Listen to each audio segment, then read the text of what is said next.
Everyone নতুন এটা video' লৈ আপোনালোকক স্বাগতম জনাইছোঁ। বাৰিচুকলৈ আহিছোঁ। আজি ঘৰত ভাত খোৱা আলহী আহিব। তেজপুৰৰ পৰা ভাগিনীহঁত আহিব, জোঁৱাইহঁত আহিব। তাকে কালি ফোন কৰিলে ভাত খোৱাকৈ যাম বুলি। তাৰপিছত কালিৰ পৰা কিন্তু বৰষুণ পুৰা, কালিৰ পৰা অকণমান গৰমটো কমিছে। তাকে বাৰিচুকলৈ আহিছোঁ পচলা এটা নিবলৈ। আৰু বাহু মাছ আনিছে। বাহু মাছৰ মূৰেৰে মগু দালিৰ সৈতে মুড়ি ঘণ্টা বনাম পচলাৰে। তাকে ভীমকলৰ পচলা এটা লৈ যাম। আৰু ইফালে পাছফালৰ পৰা আজি আমাৰ হনুমানজী আকৌ আহিছে। একদম পূৰা বাঁহ গছ লৰাই একদম জোকাৰি আছে, পূৰা বাঁহ গছত আছে। পূৰা আহিলে আৰু পূৰা হলকম্প লগাই দিয়ে আৰু বান্দৰে। এই তাৰে হয়তো কাটি দিয়ক। এইটো পুলিটো কাটিব দিছোঁ বাবা। তাকে কল পচলাটো কাটি দিয়ক, তাৰপিছত লৈ পেলাই যাওঁ। কিনো বনাম দেখাই যাম, দিনটো কিনো কৰোঁ আপোনালোকক ভিডিঅ'টো স্কিপ নকৰাকৈ চাব। যিসকলে মোৰ ভিডিঅ'সমূহ নতুনকৈ চাই আছে প্লিজ মোৰ চেনেলটো ছাবস্ক্ৰাইব কৰি দিব। কলৰ পচলা খাবলৈ হ'লে এনেকুৱা পুলিৰ খাব লাগে। এনেকুৱা পুলিৰ গুৰিটো বহুত কোমল থাকে আৰু একদম ভাজিলেই মানে পমি যায়, খাবলৈ বহুত আঁহটো নাথাকে। মানুহবিলাকে কয় কলৰ মানে পুলিটো খাবলৈ ভাল পচলা, কিন্তু আচলতে মিছা কথা। মই নিজেই প্ৰমাণ পাইছোঁ। সৰু সৰু কলপুলি কাটিলে কিবা আঁহ হয়, কিন্তু এনেকুৱা অলপ মজলীয়া ধৰণৰ মানে অকণমান দামুনীয়া মানে কলপুলি কাটিলে একদম গুৰি ফালটো মানে হেৰি কৰিব লাগে। পচলাটো বৰ ধুনীয়া। আৰু দেৱালীত যেতিয়া কলপুলিবিলাক চাকি লগাবলৈ পোতে, তাৰ গুৰি ফালটো কি কৰোঁ মই থৈ দিওঁ মানে একদম টুকুৰা কৰি, দিনলৈও খাব পাৰি। আৰু ইউৰিক এচিডৰ কাৰণেতো পচলাটো একদম ঔষধ আৰু বহুত বেমাৰৰ কাৰণেই ভাল। আৰু এইখন পথাৰত পূৰা ধান ৰোৱা কমপ্লিট। কালি অকণমান আছিলে খুৰাহঁতৰ, পূৰা ৰুই দিলে আৰু আজি আৰু শেষ হৈ গ'ল। আৰু কালিৰ পৰা বৰষুণ যাক অহাৰ কাৰণে এটাই ভাল হৈছে, পথাৰত পানীটো অকণ কমি গৈছিলে। নহ'লে আৰু যদি দুটামান ৰ'দ দিয়া হয় ফাটি গ'লহেঁতেন। সেইকাৰণে বৰষুণ যাক কালিয়ে আজিয়ে অনাৰ কাৰণে পথাৰৰ খেতিৰ কাৰণে বহুত ভাল হৈছে। বাবাকে এইডোখৰ লৈ নিব, মোৰ এইডোখৰ লৈ যাওঁ। এইডোখৰ চাওকচোন গুৰি ফালৰ কিমান মোটা, আৰু এয়া কাটিব নালাগে আৰু কুমলীয়া পূৰা। এইখিনি ভাঙোন মাছ বাচি কুচি ল'লোঁ, নিমখ হালধি সানো আৰু এতিয়া এয়া বাহু মাছ আনিছে, এইখিনিও ধুই পখালি আনিলোঁ। এতিয়া পচলাটো কাটি লওঁ মিহি মিহিকৈ, আৰু জিকা দি মাছৰ তৰকাৰী বনাম। বিৰাট বতৰটো মানে ঢেলেকা বৰষুণ আনিছে। এতিয়া বৰষুণটো এৰিছে বাৰু, কিন্তু গপগপীয়া গৰমটো মানে কমা নাই, বহুত গৰম উঠিছে। এতিয়া ধুমধাম এইখিনি কাটি মেলি লওঁ, তাৰপিছত আপোনালোকক লগ পাই আছোঁ। এইখিনি নিমখ হালধি সানি ল'লোঁ। এতিয়া গেছত কেৰাহী এখন বহাই তাত তেল দি দিলোঁ। তেলখিনি পূৰা গৰম হৈছে। এতিয়া মাছখিনি মই ভাজি লওঁ।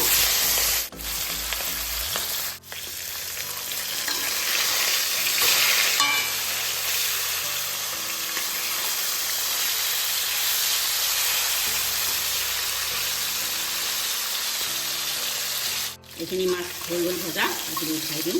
মাছখিনি একেবাৰে ৰং ফৰফৰীয়া কৰা নাই আৰু তৰকাৰী দিয়া মাছটো অকণমান হাফ ফ্ৰাই কৰিলেই ভাল লাগে খাই।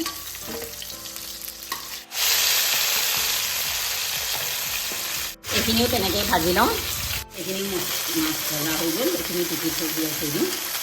মাছখিনি কাটি পেলালোঁ আৰু মাছ ভজা তেলতে আৰু অলপ মিঠাতেল দি দিছোঁ। এইখিনি আমাৰ পূৰা গৰম হৈ গ'ল। 3টা শুকান জলকীয়া, জিৰা আধা চামুচ দিছোঁ, তেজপাত 2 পিঁয়াজ 2টা দিছোঁ। পিঁয়াজখিনি আমাৰ ৰঙচুৱা হৈ গৈছে। ডাঙৰ চামুচৰ 1 চামুচ আদা নহৰু পেষ্ট দি দিছোঁ, আধা চামুচ চেনি দি দিছোঁ।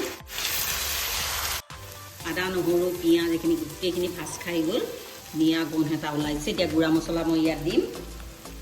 1 চামুচ হালধি গুড়া দিছোঁ, জোখ 1 চামুচ নিমখ দিছোঁ জোখ অনুযায়ী। সৰু চামুচৰ 1 চামুচ জিৰা গুড়া, 1 চামুচ আৰু আধা চামুচ ধনিয়া গুড়া দিছোঁ। কাশ্মীৰী ৰেড চিলি 1 চামুচ। 5 মিনিটমান ভাজি লওঁ। এইখিনি ধুনীয়াকৈ ভাজ খাই গ'ল। এতিয়া এয়া পচলাখিনি মিহি মিহিকৈ কাটি লৈছিলোঁ, পচলাখিনি প্ৰথমতে দি দিছোঁ। এয়া আধা কাপ মগু দালি ধুনীয়াকৈ তিয়াই লৈছিলোঁ, ধুই পখালি ল'লোঁ, এইখিনি দি দিছোঁ।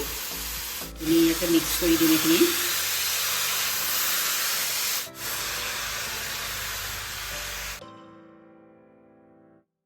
এইখিনি ধুনীয়াকৈ মিক্স কৰা হৈ গ'ল। লৰাৰ মূৰ 2টাও দি দিছোঁ, এইখিনি ওপৰতে দি দিম। এতিয়া মই ইয়াত ঢাকনাখন লগাই দিম। হাই ফ্লেমতে দিয়া আছে। এতিয়া পচলাখিনিৰ পৰা পূৰা পানী ওলাব। কমেও 10 মিনিটমান এইখিনি মই ভাজি ল'ম। মই এইখিনি লৰাই আছোঁ কণেখিনি। এতিয়া ইয়াৰ এক্সট্ৰা যিটো পানী পচলাৰ পূৰা শুকাই গ'ল, ড্ৰাই হৈ গৈছে। আৰু 5 মিনিটমান ভাজিলে মই ইয়াত পানী দিব পাৰিম। এটাও দি দিছোঁ আৰু ঢাকনাখন মাৰি দিছোঁ। এইখিনি ভজা পূৰা ভাজ খাই গ'ল, দালিটো সিজি গৈছে। ইয়াত মই গৰম পানী অলপ দি দিম।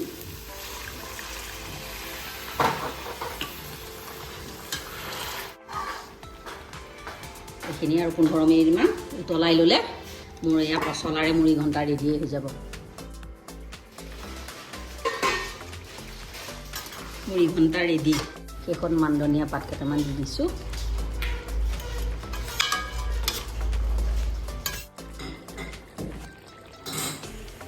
পচলাৰে বনোৱা মুড়ি ঘণ্টা ৰেডি। ৰেচিপিটো ভাল পালে লাইক এটা কৰিব, কমেণ্টত জনাব। তৰকাৰীখন বহাবৰ কাৰণে কেৰাহীটো বহাই দিছোঁ।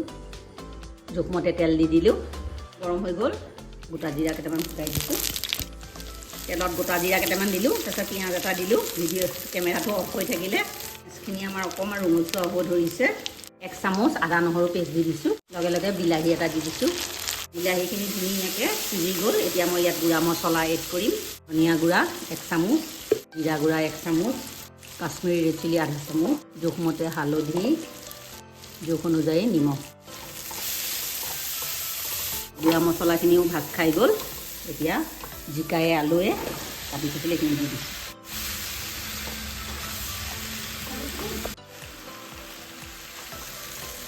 ধুনীয়া লৰাই বগৰা মছলাখিনি লগাওঁ। ধুনীয়াকৈ জিকাখিনি কমেও মই 10 মিনিটমান ভাজিম মিডিয়াম ফ্লেমত। এতিয়া ঢাকনাখন লগাই দিওঁ। তৰকাৰীখন মই 15 মিনিটমান হ'ল লৰাই আছোঁ আৰু একদম মিডিয়াম ফ্লেমতহে ভাজি আছোঁ। আলুখিনি ধুনীয়াকৈ সিজি গৈছে। এতিয়া 2ডোখৰমান আলু মই অকণমান ভাঙি দিম। এতিয়া তৰকাৰীটো অকণমান ডাঠ হ'ব। আমাৰ আলহী আহিলে আলহীক চাহ খুৱাই এতিয়া খুৰাহঁতৰ ঘৰলৈ গৈছে। মই সেইকাৰণে নিৰিবিলিকৈ ভাতকেইটা বনাই আছোঁ। এতিয়া মই ইয়াত জোখ অনুযায়ী গৰম পানী দিছোঁ। ঠাণ্ডা পানী দিলে তৰকাৰীটো খেৰখেৰীয়া হ'ব, সেইকাৰণে গৰম পানী দিছোঁ। এতিয়া উতলটো আহিবলৈ দিম। উতলটো অহাৰ পাছত মাছ দিম, লগাই দিম। তৰকাৰীখিনি পূৰা উতলি গ'ল। এতিয়া মই ভাজি থোৱা মাছ গোটেইখিনি দি দিম। এইখিনি মিডিয়াম ফ্লেমত তুমি 6-7 মিনিটমান পূৰা উতলিবলৈ দিম। তেতিয়া 6-7 মিনিট উতলাৰ পাছত মোৰ মাছৰ তৰকাৰী ৰেডি হৈ যাব। এখন মাৰি দিম। তৰকাৰীখিনি উতলা মোৰ 15 মিনিটমান হৈ গ'ল। পূৰা মাছৰ তৰকাৰী ৰেডি। শেষত অকণমান মান ধনিয়া দি দিছোঁ। মোৰ এই ৰেচিপিটো যদি ভাল পায় লাইক কমেণ্ট ছাবস্ক্ৰাইব কৰি দিব।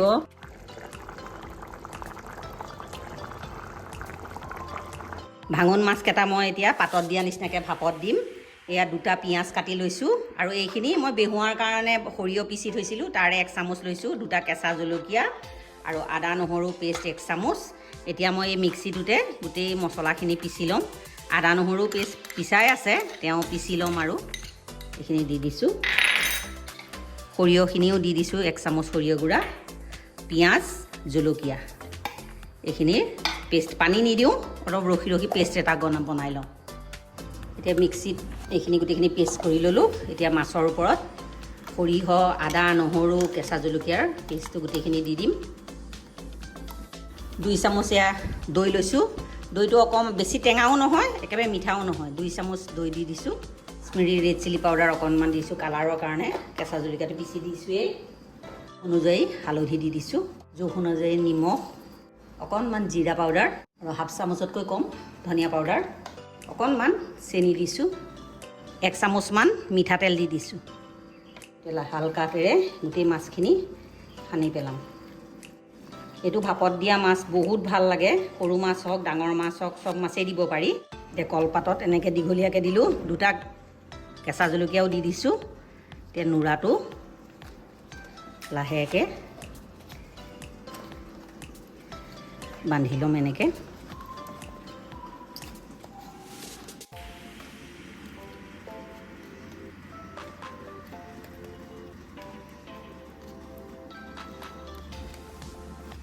টোপোলাটো এনেকৈ ধুনীয়াকৈ বান্ধি ল'লোঁ। এতিয়া মই এইটো ভাপত দি দিম। ষ্টিমাৰ এটাত পানী বহাই থৈছিলোঁ, উতলি আছে। এইয়া পানী উতলি আছে। এতিয়া মই ইয়াত টোপোলাটো লাহেকৈ ভৰাই দিম। ধুনীয়াকৈ টোপোলাটো ভৰাই দিলোঁ। ঢাকনাখন লগাই দিম। কমেও মিডিয়াম ফ্লেমত 20 মিনিটমান এইখিনি সিজিবলৈ দিম। যেতিয়া মাছটো সিজি যাব তেতিয়া নমাই দিম আৰু মোৰ ভাত বনোৱা হৈছেই আৰু এই ভাপত দিয়া মাছটো খালি হৈ আছে। এইটো অকণমান সময় ল'ব আৰু একদম গপগপীয়া গৰম মাৰিছে। কিনকিননি বৰষুণটো আছেই আৰু অকণ গুৰি চালনীয়ে মৰা নিচিনাকৈ, কিন্তু বতৰটো অকণ মুকলি কৰিছে। কিন্তু একে গপগপনি গৰম উঠিছে। সেইকাৰণে মই গাটো ধুই লওঁ আলহী নাহোঁতেই। আলহী মানে ঘৰৰে আৰু ভাগিনীহঁত ল'ৰা ছোৱালীকেইটা লৈ আহিছে। গৰম বন্ধ কাইলৈ পৰহিৰ পৰা খুলিব হ'লেই। সিহঁতে উৎপাত কৰি আছিলে বোলে ইয়ালৈ আহোঁ বুলি। ৰাতি ফোন কৰিছে আহিম বুলি। তাকে যিমান হ'লেও মামা কাকাকৰ ঘৰ, তাকে আহিছে সিহঁতে। তাৰপিছত খুৰাহঁতৰ ঘৰলৈ গৈছে এতিয়া। তাৰপৰা আহি ভাত খাবহি আৰু চাহ তাহ খাই গৈছে। এতিয়া মই গাটো ধুই লওঁ, তাৰপিছত আপোনালোকক লগ পাই। ভাপত দিয়া মাছখিনি পূৰা 20 মিনিট হৈ গ'ল। পূৰা পাতৰ কালাৰটো দেখিছেনে? পূৰা চেঞ্জ হৈ গ'ল।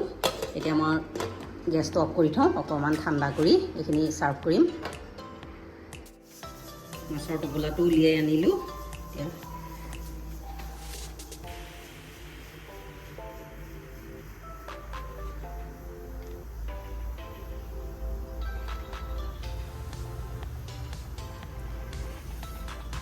দেখিছেনে? ধুনীয়া হৈছে একেবাৰে ভাপত দিয়া মাছ। ভাপত দিয়া মাছ ৰেডি। এতিয়া ওপৰত মই মান ধনিয়া পাত ভাপত দিওঁতে কেইটামান দিছিলোঁ, এতিয়া আৰু কেইটামান দি দিছোঁ আৰু মোৰ ৰেডি। বহুত টেষ্টি হয়, আপোনালোকেও ট্ৰাই কৰি চাব। ভাল পালে লাইক কমেণ্ট ছাবস্ক্ৰাইব কৰি দিব। এতিয়া মোৰ আলহীক ছাৰ্ভ কৰিম মই ভাপত দিয়া মাছ। আমাৰ ভাত খোৱা প্ৰথম বেষ্ট হৈ গ'ল। জোৱাইহঁতে খালে।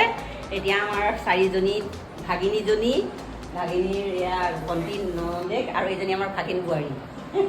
চব আমি 4জনী এতিয়া খাই লওঁ। মই মানে ভাত বনাই একে গা ধুই আকৌ কাপোৰ সলাবলগীয়া হৈছে, ইমান গপগপীয়া গৰম উঠিছে। আৰু এতিয়া খাই লওঁ। এতিয়া আপোনাৰ ৰিভিউটো ইহঁতৰ পৰা ল'ম। দুপৰীয়া সাজত দাইল, ঔটেঙা দিয়া দালি, ভাপত দিয়া মাছ আৰু পচলাৰে মুড়ি ঘণ্ট আৰু মাছৰ তৰকাৰী। এয়া আমাৰ ৰঞ্জিতা কেনেকুৱা হৈছে? মামু আৰু আমাৰ টুন। তাই পচলাৰ মুড়ি ঘণ্টাটো বিৰাট ভাল পাইছে খাই। এতিয়া ভাতকেইটা খাই লওঁ, তাৰপাছত আপোনালোকক লগ পাই আছোঁ। ভাত পানী খাই বৈ পূৰা আজৰি হৈ গ'লোঁ। এতিয়া আমাৰ ৰঞ্জিতাহঁতো যাব ওলাইছে আৰু ৰেডি পূৰা। এয়া আমাৰ জোঁৱাই, ভাগিন জোঁৱাই, আকৌ প্ৰিন্স। অঁ এইটো আমাৰ এটা দেই, আমাৰ টুন। এতিয়া সিহঁতে ভাত পানী খোৱা হ'ল, যাব আৰু এতিয়া। বতৰটো বাৰু ঠাণ্ডাই আজি ন। আমাৰ সমীৰণে বাই বাই দি গ'লেই, বাই বাই। সেইটো যাব ওলাইছে এতিয়া। বতৰটো আজি এয়া দেখিছেনে? বতৰ এয়া তাকেতো। যা অঁ যোৱা। পঠিয়াই ল'লোঁ। পোৱালিকেইটা মানে গৰম বন্ধৰ কাৰণে আহিম বুলি উৎপাত কৰি আছিলে, সেইকাৰণে লৈ আহিলে আৰু সিহঁতে। আহি গৈ ভাল পালে। সঞ্জুৰ লগতো খেলি মেলি অকণমান ধেমালি ধুমুলা কৰি গৈছে সিহঁতে এতিয়া।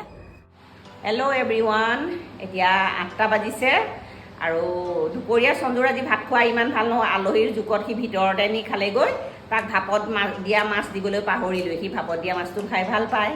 তাকে এতিয়া চিকেন অকণমান আনি ল'ৰালৈকে বনাই দিছোঁ। চিকেন কেনেকুৱা লাগিছে? হা এইখিনি চিকেন। এতিয়া আজি এই ভিডিঅ'টো ইয়াতে সামৰোঁ। আজি যদি এই ভিডিঅ'টো ভাল পায় লাইক কৰিব, কমেণ্ট কৰিব। প্লিজ মোৰ চেনেলটো ছাবস্ক্ৰাইব কৰি দিব। কাষত থকা বেল আইকনটো প্ৰেছ কৰি অল কৰি দিব। আকৌ এটা নতুন ভিডিঅ' লৈ আপোনালোকৰ ওচৰলৈ আহিম। আজিলৈ আহোঁ, ধন্যবাদ।